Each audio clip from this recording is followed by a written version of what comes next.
So guys, dito ta karon mag-unboxing og anime light box nga ang kuha na to dire character is si Sanji. Sa karon ato nang ablihan nindot yang box, so one piece. So di apoy lay nindot po ni ilangan na sila pina thank you nga card. And then na sila yung mga details dire na Sanji light box o napod sila yung mga another nga package.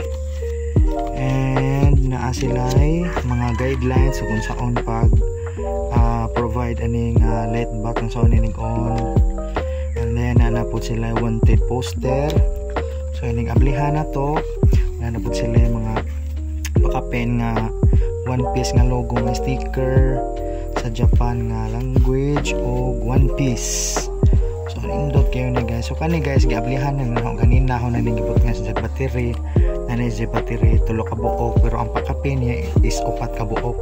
So mo na yang itsura guys kung dili nimo pasigaan. Pero kung imo na siyang pasigaan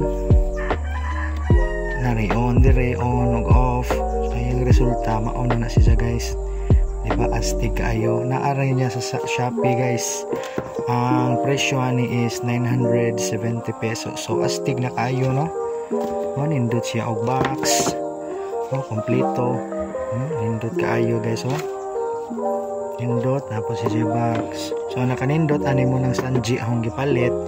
Kay ning palit man ko og Seiko nga relo kini nakabantay mo Sanji po na siya nga style.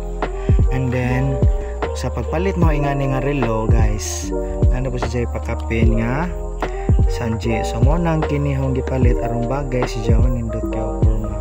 So moro to guys kung nami plano nga mopalit ingani hawray si Jao ibutang sa comment section ang link kay para makapalit na sad mo kay daghan mo ta mga friends nga anime lover. So moro to guys, peace.